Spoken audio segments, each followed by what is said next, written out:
اللہ فرماتا ہے وقرن فی بیوتکن ولا تبرجن تبرج الجاہلیت الاولی، اور اپنے گھروں میں ٹھہری رہو اور بے پردہ نہ رہو جیسے اگلی جاہلیت کی بے پردگی۔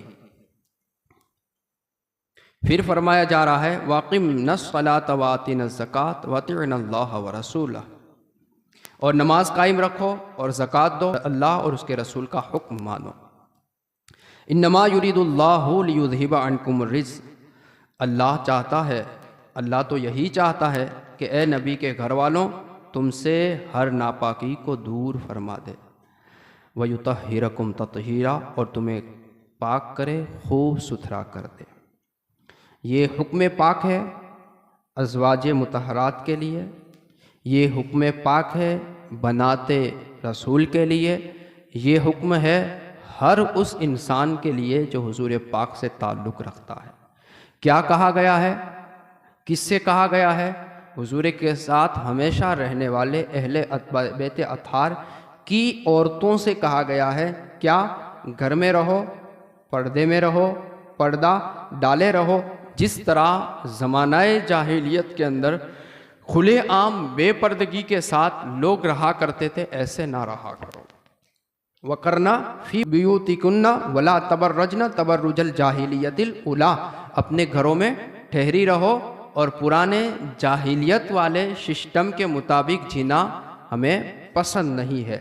یہ حکم ہے کہاں آ رہا ہے؟ حضور کے گھر کے اندر، جہاں تمام کے تمام پاک دل، صاف دل، شریعت والے، قانون والے۔ اور کیسے قانون والے؟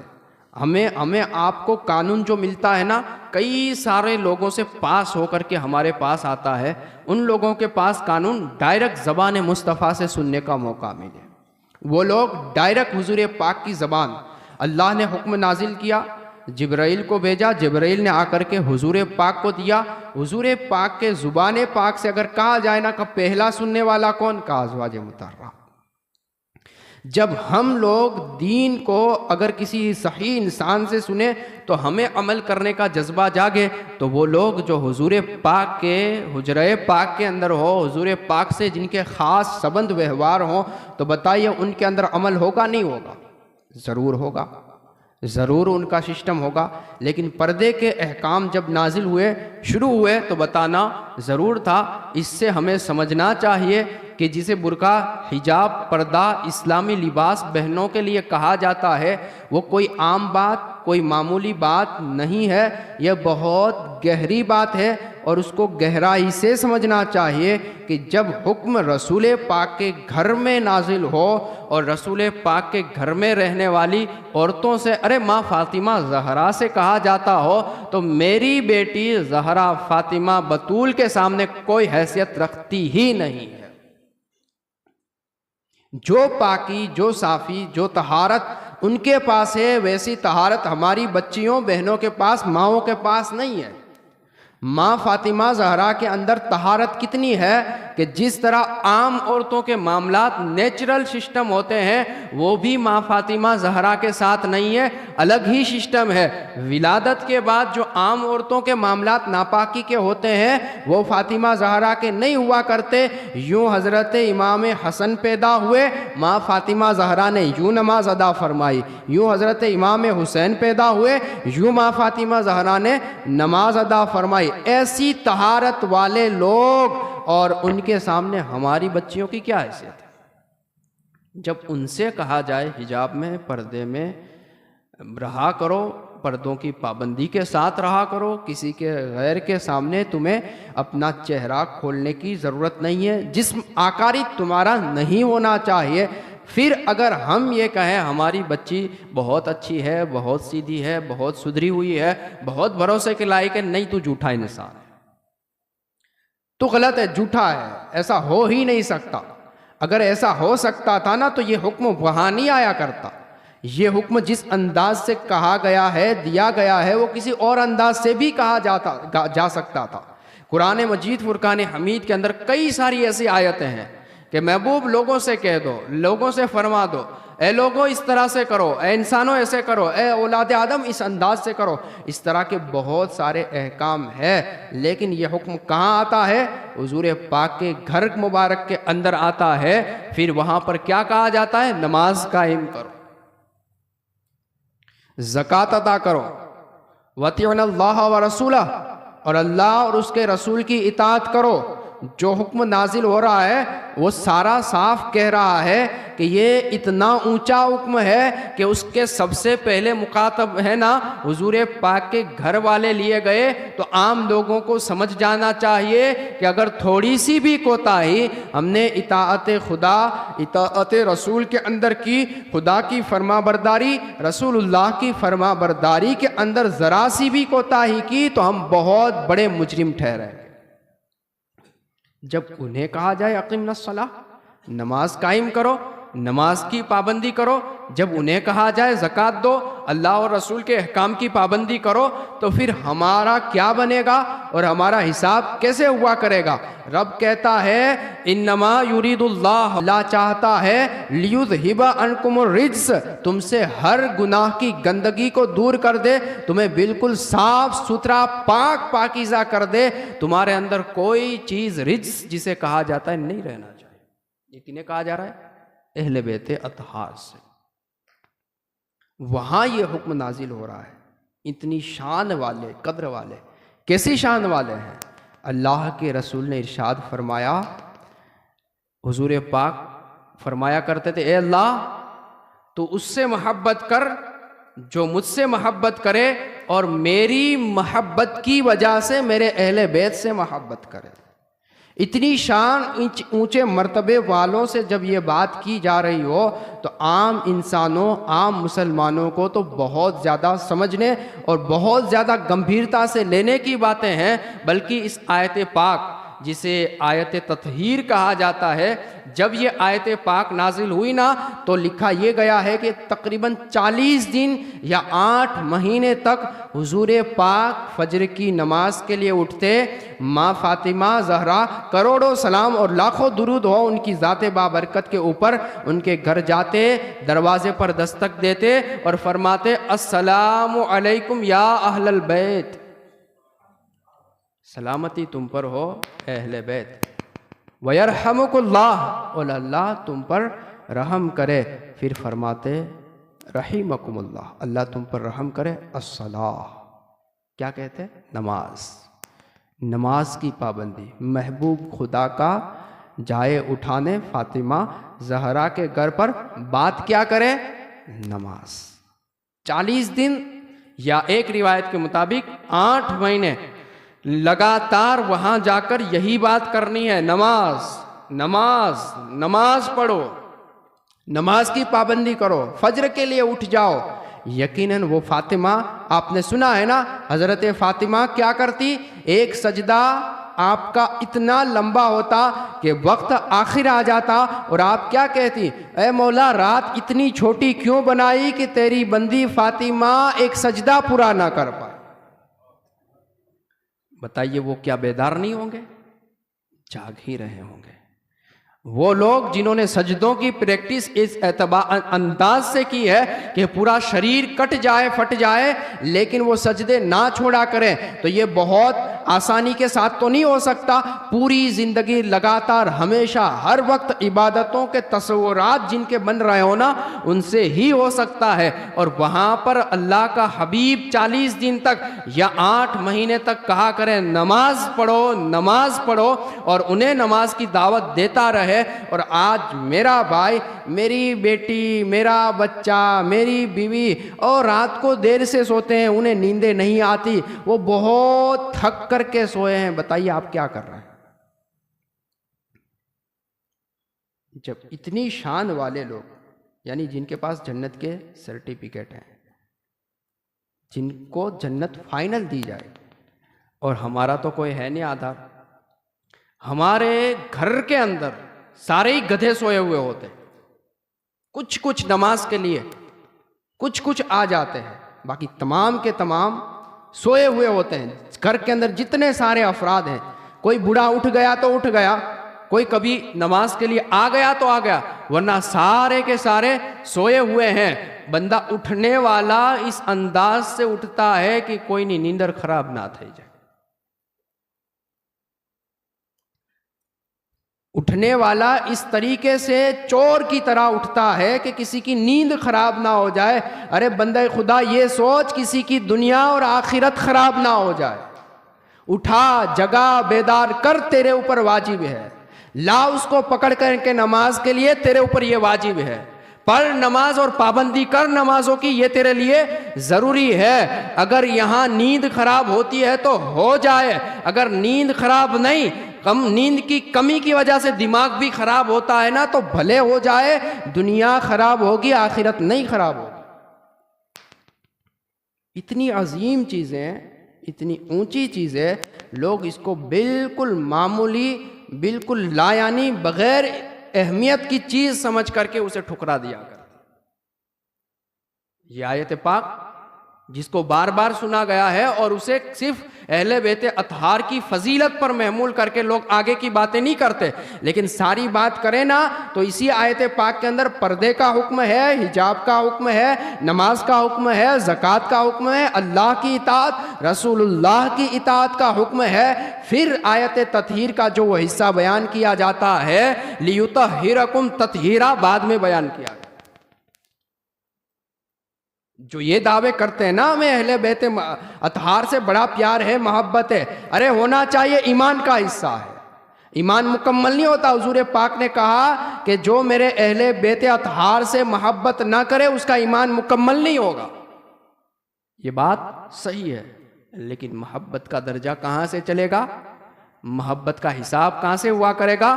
حضرت مولا مشکل کشا کی روایت میں آپ کو سناؤں، آپ نے فرمایا ایمان جسے کہا جاتا ہے دل سے تصدیق کرنا، زبان سے ظاہر کرنا، اعمال سے ادا کرنا، اسے ایمان کہا جاتا ہے۔ یہ کون کہہ رہا ہے؟ حضرت علی المرتضیٰ کرم اللہ تعالی وجہہ الکریم کہتے ہیں۔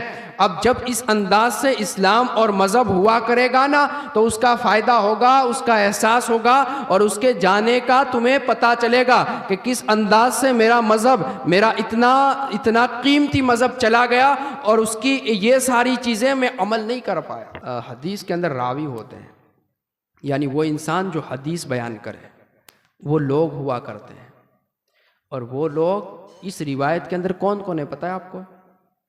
حضرت علی، آخر میں امام حسین، ان کے بیٹے، اس طرح سے 7 لوگ ایسے ذکر کیے گئے ہیں۔ کہا گیا ہے کہ اس حدیث کی سند کو اگر پاگل انسان کے اوپر پڑھ کر کے پھونک دیا جائے انشاءاللہ شفا مل جائے۔ سمجھ رہے ہیں آپ بات کی گہرائی؟ سمجھ رہے ہیں؟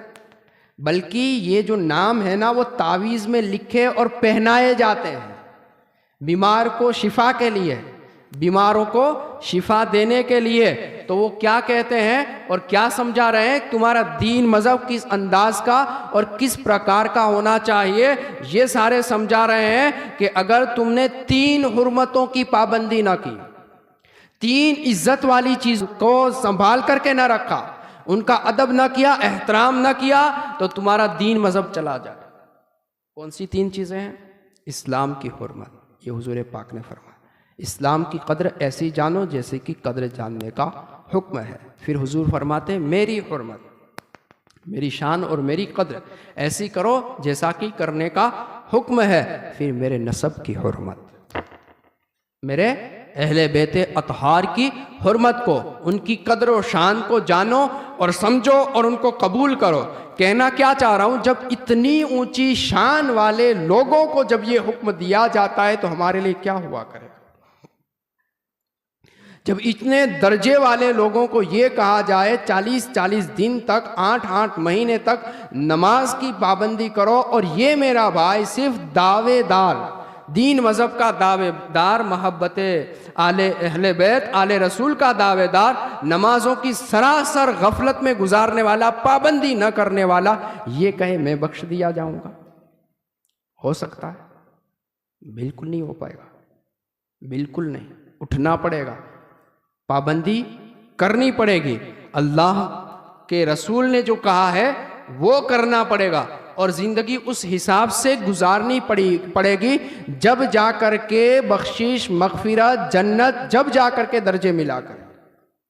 دیکھیے حضور پاک نے کیا فرمایا ہے۔ حضرت ماں عائشہ صدیقہ رضی اللہ تعالیٰ عنہا کی روایت، آپ نے فرمایا، حضور نے فرمایا 6 لوگوں پر اللہ کی لعنت ہے۔ دھیان سے سنیے گا، 6 لوگوں پر اللہ کی لعنت ہے، اور ساتھ ہی میں اولو العزم انبیاء اکرام، یعنی بڑے بڑے درجوں والے نبیوں کی طرف سے بھی لعنت ہے۔ حضور پاک کی طرف سے لعنت اور انبیاء اکرام کی طرف سے بھی لعنت ہے۔ کہا حضور وہ 6 لوگ کون ہیں؟ حضور نے فرمایا جو اللہ کی کتاب میں، کتاب اللہ کے اندر زیادتی کرے، یعنی جو اس کے اندر نہیں ہے وہ بیان کرے۔ قرآن کیسے بیان کرنا ہے؟ جیسا ہے ویسے۔ قرآن کیسے پڑھنا ہے؟ جیسا ہے ویسے۔ جس انداز سے قرآن پڑھنے کا حکم ہے اسی انداز سے قرآن پڑھا سنایا جائے گا۔ اگر اس انداز سے آپ پڑھتے ہیں، سناتے ہیں تو قرآن میں زیادتی نہیں کرتے۔ اگر اس انداز سے نہیں، اپنے طریقے اور سسٹم کے ساتھ چلتے ہیں تو گویا کہ قرآن میں زیادتی کرنے والے۔ اس کی لعنت ہے اللہ کی اور دوسرے انبیاء اکرام کی، یہ ایک۔ دوسرا فرمایا تقدیر کو جھٹلانے والے، اللہ نے جو مقدر میں لکھ دیا ہے، تقدیر نے لکھ دیا ہے، ان فیصلوں کو جھٹلانے والے، اسے غلط کہنے والے، اس پر اللہ کے رسول کی اور انبیاء اکرام کی لعنت ہے۔ پھر فرمایا ظلم و جبر کے ساتھ غلبہ حاصل کرنے والا، تاکہ اس کے ذریعہ اسے عزت دے سکے، جسے اللہ تعالیٰ نے ذلیل کیا اور جسے ذلیل کر سکے اسے جسے اللہ تعالیٰ نے عزت دی۔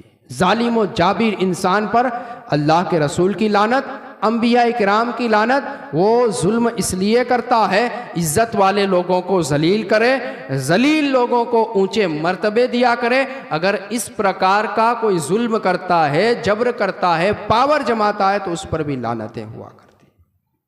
اور اس دائرے کے اندر بہت سارے لوگ آ جائیں گے، بہت سارے لوگ آ جائیں گے جن کا سسٹم اور طریقہ ہی یہی ہوتا ہے، مجھے بھائی صاحب کہو، مجھے اونچا بناؤ، مجھے مرتبہ دو تو میں تمہیں مرتبہ دوں گا، اونچا بٹھاؤں گا۔ باقی اگر دین مذہب کے اعتبار سے تمہارا کوئی بھی لیول ہو، آپ میری عزت نہیں کرتے اس لیے میں آپ کی نہیں کرتا۔ ظالم و جابر بہت سارے ہوتے ہیں۔ چوتھے نمبر پر اللہ تعالیٰ کی حرام کردہ چیزوں کو حلال کرنے والے۔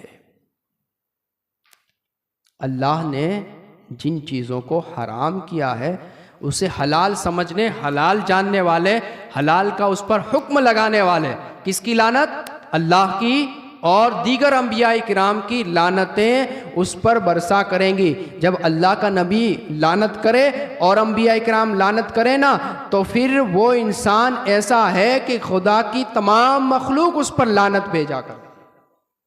جیسے میں آپ کو سمجھاؤں، اگر اللہ نہ کرے میرے ماں باپ مجھے برا کہتے ہوں تو آپ سارے ہی کہیں گے کتنا گندا انسان ہے کہ اس کی جنیتا، اس کو جنم دینے والی ماں خود اسے برا کہتی ہے، تو یہ کتنا گندا انسان ہوگا۔ جب اللہ کے حبیب اور ساتھ اور انبیاء اکرام جب لعنت بھیجیں گے نا، تو ساری مخلوقات اس پر لعنت بھیجے گی کہ یہ کتنا گرا ہوا انسان ہے کہ اللہ کا نبی اس پر لعنت بھیجے۔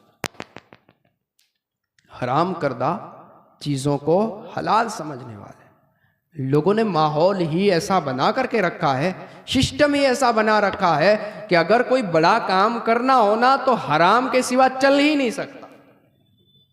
اگر آپ کو کوئی خرچے والا کام کرنا ہو تو حرام کا جب تک مال نہیں لگے گا آپ کام کر ہی نہیں سکتے۔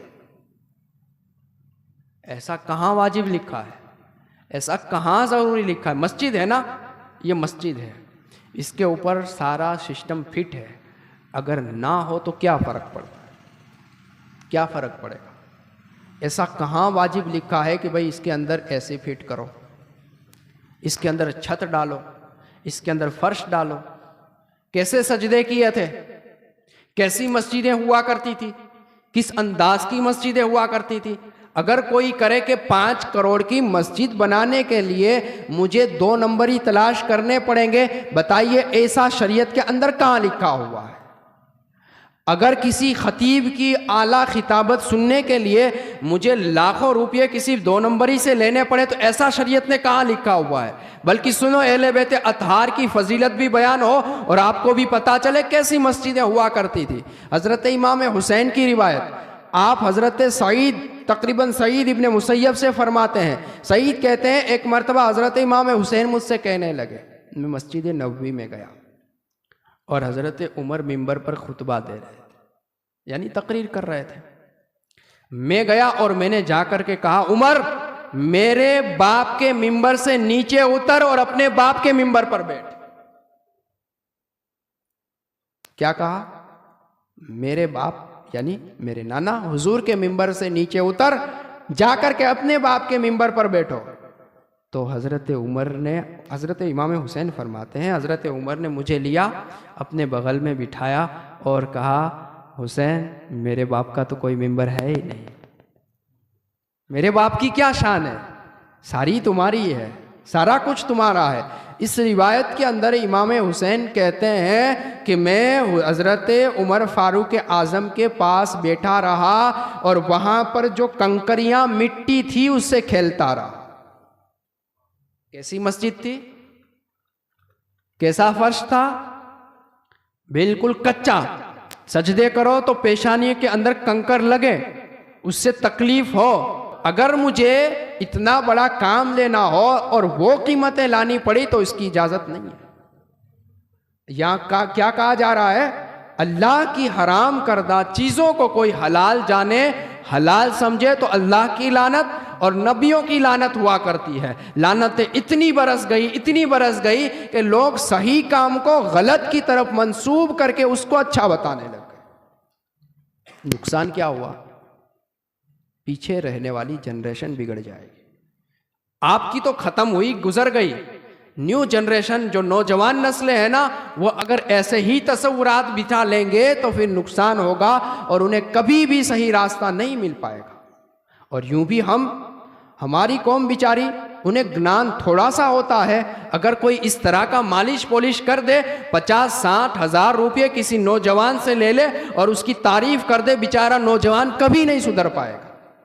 اور اگر کوئی ہاتھ تھام کر کے، بیٹے یہ غلط ہے، یہ صحیح نہیں ہے، یہ تیرا مال اچھا نہیں ہے، یہ مال اگر تجھے امام علی پاک کی محفل پاک کے اندر مال لگانا ہے تو مال وہ کما کر کے لا جو محنتوں سے لایا جاتا ہے، جو مزدوریوں سے لایا جاتا ہے، جس کے لیے پسینے بہانے پڑتے، ایسا مال لا۔ اگر وہ 1 روپیہ بھی ہوگا نا، کروڑوں سے زیادہ فائدے والا۔ 5ویں چیز حضور پاک نے فرمائی، میری عطرت یعنی اہل بیت کی حرمت کو حلال پامال کرنے والا۔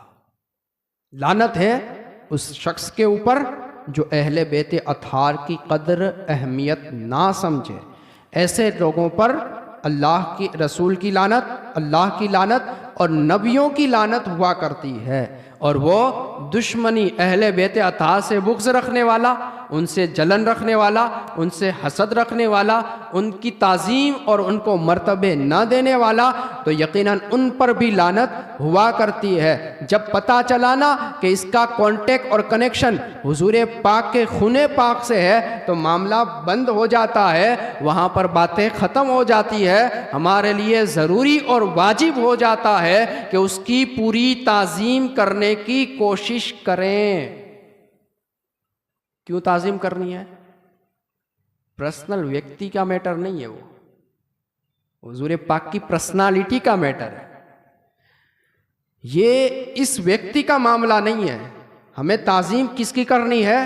خون رسول، تعلق رسول، حضور پاک کا جو تعلق ہے نا، اس کی تعظیم کرنی ہے، اور وہ ہمیں کرنی پڑے گی۔ اگر آپ سامنے کوئی غلط چیز دیکھیں اور طاقت ہے تو آپ بتا سکتے ہیں، بات کر سکتے ہیں، ورنہ تعظیم کے دائرے تو آپ کے ہمیشہ سنبھال کر کے ہی رہیں گے۔ اور یہ ہمیں کون سکھاتا ہے؟ حضرت ابوبکر صدیق، نبیوں کے بعد سب سے اونچا مرتبہ جس کا ہے نا، اسے صدیق اکبر کہا جاتا ہے۔ آپ فرمایا کرتے تھے، خدا کی قسم، خدا کی عزت کی قسم، مجھے اپنے رشتہ دار سے زیادہ حضور پاک کے رشتہ دار پیارے،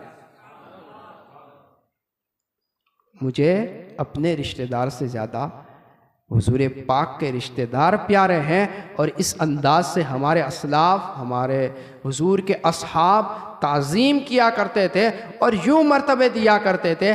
آج اگنانتا اس انداز سے پھیلی نا، کچھ لوگوں نے تعظیم اس انداز سے کی کہ وہ گناہوں میں مبتلا ہو گئے، اور کچھ لوگوں نے نفرت اس انداز سے کی کہ وہ بھی گناہ میں مبتلا ہو گئے۔ لوگوں نے تعظیم کی وجہ سے اندھ وشواس، بھئی تعظیم کریں آپ، لیکن شریعت نہیں ہے تو شریعت والے سے سیکھنی پڑے گی۔ آپ یہ ضرور ہے کہ خون رسول کی تعظیم کریں، واجب ہے، لیکن شریعت نہیں ہے تو آپ یہ نہیں کہہ سکتے کہ انہوں نے کہا ہے تو شریعت بنے گی۔ شریعت وہ نہیں بنے گی، شریعت قانون بنے گا، حضور پاک کی زبان پاک سے نکلے ہوئے شبد قانون بنیں گے، اور تعظیم انہی کی جائے گی۔ ہم ان کی بھی تعظیم خون رسول کی وجہ سے کرتے ہیں، اور شریعت کی بھی تعظیم الفاظ رسول، اقوال رسول کی وجہ سے کرتے ہیں۔ اگر ہمیں کوئی پسند آتا ہے، پیارا لگتا ہے، ٹھیک ہے، اگر حضور پاک سے پیار کرنے والا، حضور پاک سے تعلق جوڑنے والا ہے تو ٹھیک ہے، لیکن شریعت اس کے پاس نہیں ہے تو پھر شریعت والے سے ہی لی جائے گی۔ بلکہ شریعت والا ہے نا، اس کا مقام بھی اونچا ہے۔ انہیں کیا کہا جاتا ہے؟ آل رسول، اور اسے کیا کہا جاتا ہے؟ وارث رسول۔ وارث کون ہوتا ہے؟ اولاد۔ آپ کا وارث مجھے آپ نہیں بنائیں گے؟ ہے کوئی 2-5 کروڑ کا مالک مجھے وارث بنا دے؟ نہیں بنا سکتے نا، نہیں بنا سکتے۔ کس کو بنائیں گے؟ اپنے خون، اپنی اولاد کو آپ وارث بنائیں گے۔ حضور پاک نے کیا کہا؟ علماء ورثۃ الانبیاء، انبیاء کے وارث ہیں۔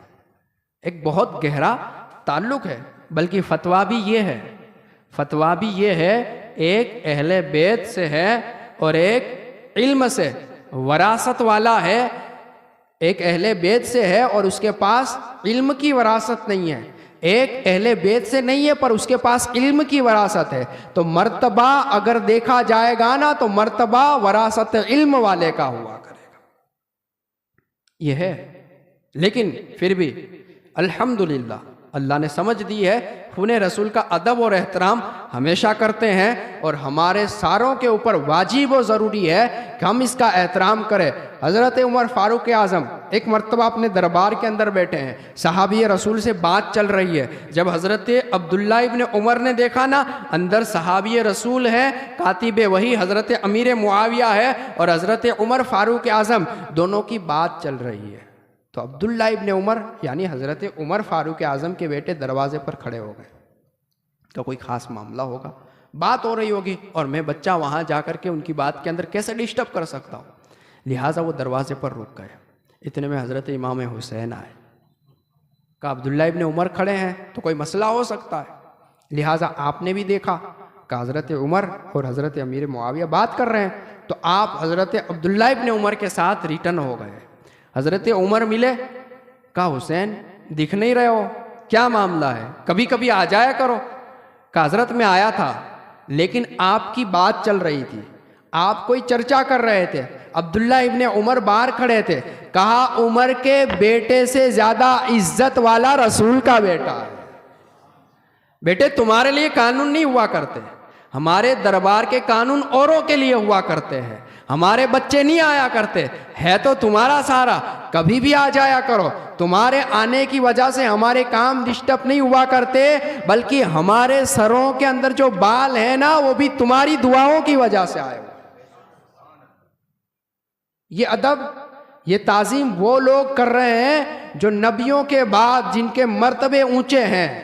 ابو بکر سب سے پہلا نمبر، عمر سب سے دوسرا نمبر، یہ لوگ اس انداز سے تعظیم کرتے تھے، تو ہماری تو کوئی حیثیت اور ویلیو نہیں، ہمیں ہمیشہ تعظیم کرنی ہے، ادب کرنا ہے، لیکن جہاں بات شرع کی آئے گی تو شریعت جس کے پاس ہے اس سے سیکھیں گے، شریعت جہاں پر ہے اس سے لے لیا کریں گے، اور کوشش اس انداز سے کریں گے کہ ہمارے لیے تعظیم کا مقام رکھنے والے، ادب اور احترام کا مقام رکھنے والے، ہم ان کے ساتھ اس انداز سے جڑ جائیں کہ وہ ہمارے ساتھ رہ کر کے وہ بھی علم والے بن جائیں، ایسا ہونا چاہیے۔ چھٹی چیز جو حضور پاک صلی اللہ تعالیٰ علیہ وآلہ وسلم نے ارشاد فرمائی، میری سنت کا تارک چھوڑنے والا، میری سنت کا چھوڑنے والا، کیا ہوگا اس پر؟ لعنت۔ کس کی لعنت ہے؟ اللہ، رسول اللہ اور انبیاء اکرام کی۔ سنت کیا ہوتی ہے؟ جو حضور پاک نے کیا ہے سارا کچھ، نماز سے پہلے پڑھے وہ بھی، بعد میں پڑھے وہ بھی، چہرے پر آئے وہ بھی، لباس میں آئے وہ بھی، گھروں میں ہے سسٹم کھانے پینے کے، سارے بہن بیٹیوں کے لباس کے اعتبار سے، نمازوں کے اعتبار سے، ساری چیزوں کے اندر سنت مصطفیٰ جس چیز کو کہا گیا ہے ان ساروں کو اپنانا ایمان والے بندے کے لیے ضروری ہوا کرتا ہے۔ اگر وہ سنتوں کی پابندی نہ کرے تو پھر لعنتیں برسے گی، جب لعنتیں برسے گی تو پھر کامیابیاں نہیں مل سکتی۔ یہ 6 قسم کے لوگ حضور پاک نے بیان فرمائے ہیں۔ یہ ساری چیزیں اگر آپ ایک حساب سے دیکھتے چلے جائیں، ہر ایک چیز میں ہم مجرم نظر آتے ہیں۔ معاملہ قرآن کا ہو، معاملہ اللہ اور تقدیر کے معاملات ہوں، ظلم و جبر کی باتیں ہوں، اہل بیت اطہار کے معاملات کے بارے میں ہو، حلال و حرام کے بارے میں ہو، یا سنت مصطفیٰ کے معاملات ہو، ہر چیز کے اندر ہمیں آپشن چاہیے، چھوٹ چاہیے، بچت چاہیے۔ ہمیں کوئی کہنے والا نہیں چاہیے، روکنے والا نہیں چاہیے۔ جس انداز سے مجھے پسند آئے ایسا میں کروں گا، جس انداز سے مجھے جینا سمجھ میں آئے میں ایسا جیا کروں گا۔ غرض کی 6 چیز کے اندر اگر یہ کہوں نا کہ ہم پر معاذ اللہ کی پناہ نبیوں کی لعنتیں برستی ہے تو میں جھوٹ نہیں کہہ رہا۔ پھر ہمارا سسٹم، پھر ہماری سویدھا، پھر ہم اپنی سیفٹی کے لیے جتنے کام کر رہے ہیں نا وہ سارے کوئی کام کے نہیں، جو بھی ہے سارا مجرم سارے ہی ہوتے ہیں۔ تو یہ احادیث پاک ہمیں سمجھ دیتی ہے کہ ہمیں کیا کر کے رہنا ہے، پورا اور پکا مسلمان بن کر کے رہنا ہے اور مسلمان بن کر کے جینا ہے۔ یقیناً یہ لوگ شان والے، قدر والے تھے۔ ان شان والوں کی ناقدری کس نے کی؟ جس نے شریعت چھوڑی۔ یقیناً امام علی پاک، امام حسین، امام حسن، حضرت مولا مشکل کشا علی المرتضیٰ اور آپ کی نسل پاک، نسل بابرکت بڑے اونچے مرتبے والے ہیں، اور حضور پاک نے ان کی شانیں بڑھائی ہے۔ ان کی شانوں کی ناقدری کرنے والے وہ ہوئے جنہوں نے شریعت چھوڑی۔ یزید پلید خبیث، جس نے ان کے خون پاک کو ناحق بہایا ہے، یا اس کے حکم سے جن لوگوں نے ان کے گلوں پر تلواریں چلائی ہے، کس وجہ سے؟ شریعت چھوڑی، شریعت کے قانون، شریعت کے حکم اور اس کی پابندی نہ کرنا اور اس سے بچنے کے طریقے ڈھونڈنا۔ کہنے والا ہوگا تو کہے گا، روکنے والا ہوگا تو روکے گا۔ اگر کوئی روکنے والا، کہنے والا نہیں ہے، ہم جیسے ہی سارے ہیں تو پھر معاملہ چلے گا نا، تیری بھی چپ اور میری بھی چپ، تجھے جو اچھا لگے تو کر، مجھے جو اچھا لگے میں کروں، تو پھر کوئی روکنے ٹوکنے والا نہیں رہے گا تو چلتا ہی رہے گا۔ جس نے شریعت چھوڑی اس نے شرارت اپنائی، جس نے شرافت چھوڑی اس نے شرارت اپنائی ہے۔ معاملہ یہ ہو جاتا ہے تو شریعت ایک ایسا بندھن، ایک ایسا سسٹم ہے جس کے اندر ہر لحاظ سے ہر قدر کو، ہر شان کو پہچانا جاتا ہے اور حفاظت کی جاتی ہے۔ ہمیں درس یہی دیا جاتا ہے نا۔ کیا درس دیا جاتا ہے؟ کہا کیا جاتا ہے؟ حضور پاک نے ارشاد فرمایا، میرے اہل بیت کشتی نوح کے مانند ہیں، کشتی نوح کے مانند ہے، جو اس میں سوار ہو گیا۔ کتنے سوار ہوئے تھے؟ ایسی ہے نا، جو اس میں سوار ہو گیا وہ نجات پا گیا، اور جو سوار نہیں ہوا غرق ہوا، ڈوب گیا، ہلاک ہو گیا۔ یہ ہمیں تعلیم دی جاتی ہے، یہ ہمیں سمجھ دی جاتی ہے۔ کون سمجھ دیتا ہے؟ میں آگے بتا رہا ہوں۔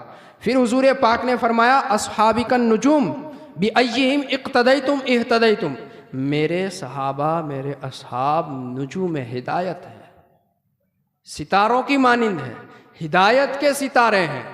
تو جس کی اقتداء کرو گے، جس کی پیروی کرو گے، تمہیں ہدایت مل جائے گی۔